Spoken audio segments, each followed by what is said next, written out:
مقدس سے ارد بیلی تاریخ اسلام میں ہے کہ یہ ماہ محرم، ماہ مبارک، ماہ گریہ، ماہ قبولیت دعا، اسلام میں مکان کی بھی بڑی اہمیت ہے اور اسلام میں زمان کی بھی بڑی اہمیت ہے۔ کبھی سوچا کہ محرم کا چاند نظر آتے ہی دل غمگین کیوں ہو جاتے ہیں؟ بھئی شہادت امام حسین تو 10 کو ہے نا، پہلی محرم سے ہم کالے کپڑے کیوں پہنتے ہیں؟ پہلی محرم سے ہم غم کیوں مناتے ہیں؟ ہونا تو یہ چاہیے کہ 10 سے شروع ہو اور پھر ہم آگے بڑھیں، لیکن نہیں، یہاں چاند دکھا، یہاں فرش عذاب بچھ گیا، غم شروع ہو گیا۔ ایک ریزن علماء فرماتے ہیں یہ ہے کیونکہ جیسے محرم کا چاند نظر آتا ہے تو دل امام زمانہ غمگین ہو جاتا ہے، اور کیونکہ ہم سب اہل ولایت ہیں، ہم سب کا دل امام زمانہ سے جڑا ہوا ہے، تو جو اثر امام کے دل پہ ہوتا ہے وہ اثر ہمارے دل پر بھی ہو جاتا ہے۔ یہ آپ نے محسوس کیا ہوگا جب شب جمعہ آتی ہے یا عصر جمعہ آتی ہے تو کئی مومنین نے کہا مولانا ہم تھوڑے غمگین ہو جاتے ہیں، وہ وقت بھی وہ ہوتا ہے، فرماتے اس وقت میں امام زمانہ کا دل کیا ہوتا ہے؟ غمگین ہوتا ہے۔ بہت بڑے عالم دین تھے، فرماتے میں نے پروردگار عالم سے عرض کی کہ خدایا، پڑھتے ہیں ہم روایات میں، دعاؤں میں کہ جب مصیبت امام حسین کا ذکر ہوتا ہے تو زمین و آسمان امام حسین پہ گریہ کرتے ہیں۔ کہتے ہیں میں نے صرف اتنا چاہا کہ پروردگارہ مجھے دکھا دے کہ زمین و آسمان کیسے روتے ہیں۔ کہتے ہیں اللہ نے پردہ ہٹایا، میں نے پورے عالم کو حسین پہ روتا ہوا دیکھا، لیکن وہ منظر ایسا تھا کہ میں برداشت نہ کر سکا۔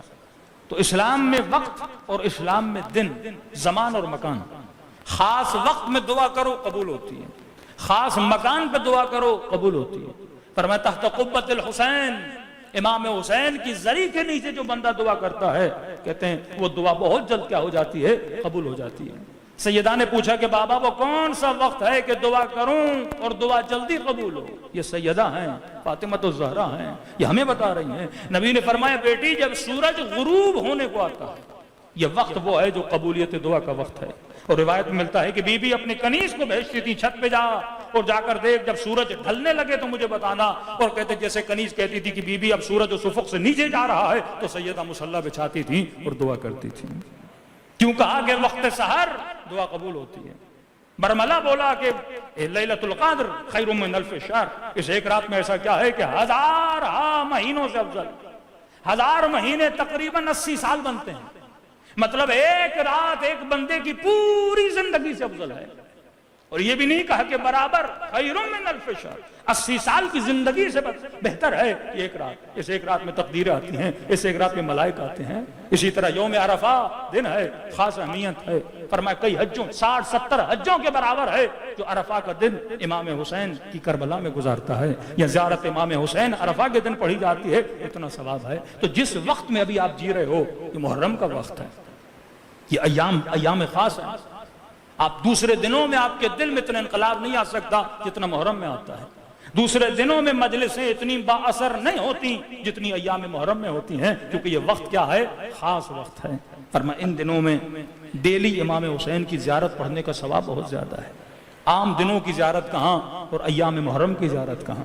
دوسرے دنوں میں گریہ کرنے کا اجر اور ہے اور ماہ مبارک محرم میں گریہ کرنے کا اجر اور ہے۔ ان مہینوں میں جتنے آنسو بڑھیں گے اتنا انسان کا اجر بڑھے گا۔ بہت بڑے عالم دین تھے، کہتے تھے دیکھو توبہ کے آنسو اور ذکر حسین کے آنسو میں ایک فرق ہے۔ توبہ کے آنسو ایسے ہیں کہ جیسے آپ کے کپڑے میلے ہو جائیں اور آپ پانی میں دھو تو ان کپڑوں پہ جو نجاست ہوگی وہ کیا ہو جائے گی؟ دور ہو جائے گی۔ یہ توبہ کے آنسو ہیں کہ جب بندہ توبہ کے آنسو بہاتا ہے جو گناہوں کی نجاست ہے ان کپڑوں سے اور وجود سے کیا ہو جاتی ہے؟ جھڑ جاتی ہے۔ لیکن کہتے ہیں دیکھو کبھی کبھی کپڑوں پہ ایسے داغ لگ جاتے ہیں، چائے پی اس کا داغ لگ گیا، شربت پیا، کوئی فروٹ کھایا اس کا داغ لگ گیا، کپڑے دھوئے وہ چیز تو چلی گئی پر داغ نہیں جاتا۔ کہ ان داغوں کو توبہ کے آنسو نہیں مٹاتے، حسین کا گریہ مٹا دیتا ہے۔ یہ گریہ اس وجود پہ جو لگے ہوئے داغ ہیں وہ بھی مٹا دیتا ہے۔ حر کے وجود پہ بہت بڑا داغ لگا، حسین کو روکنے کا داغ۔ کہیں آپ کو نہیں ملتا کہ کسی نے لشکر امام سے حر کو ٹوکا ہو۔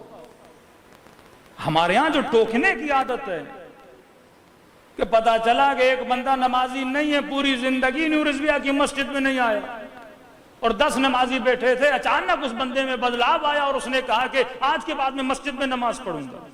یہاں جناب نماز پڑھنے آئے اور ہر نمازی مڑ مڑ کر دیکھنے لگا جیسے وہ نیا نمازی ہے، اور وہ شرم کے مارے پھر مسجد میں آنا چھوڑ دیتا ہے۔ پوری زندگی کسی نے حج نہیں کیا، رشوتیں لی، حرام کاریاں کی، اب جناب کی نیت میں آیا کہ بھائی اب نیک بنتے ہیں، جا کے حج کر لیتے ہیں، تو پورا معاشرہ کہتا ہے جوانی میں تو گناہ کیے، بڑھاپے میں جناب بڑے دیندار بن گئے ہیں، یا اردو کا جو محاورہ ہے کہ 1000 چوہے کھانے کے بعد بلی چلی ہے حج کرنے کے لیے، تو بندہ اپنے حج کو بھی چھوڑ دیتا ہے۔ قطعاً آپ کو لشکر امام حسین میں یہ صفت نظر نہیں آتی کہ کسی ایک نے بولا ہو کہ ہور تو نے راستہ روکا تھا، ہور تیری وجہ سے ہم پیاسے ہیں، اتنا کچھ کرنے کے بعد پھر حسین کے لشکر میں آئے ہو۔ فرماتے ہیں جب شامل ہوا لشکر حسین میں، جو لشکری تھے انہوں نے ہر اور حبیب میں کوئی فرق نہیں دکھایا، یہ نہیں کہا کہ تو نیا ہے حبیب پرانا ہے، یہاں نئے اور پرانے کا کوئی مطلب نہیں ہے، یہاں جو بھی آتا ہے اسے حسین پرانا ہی سمجھتے ہیں۔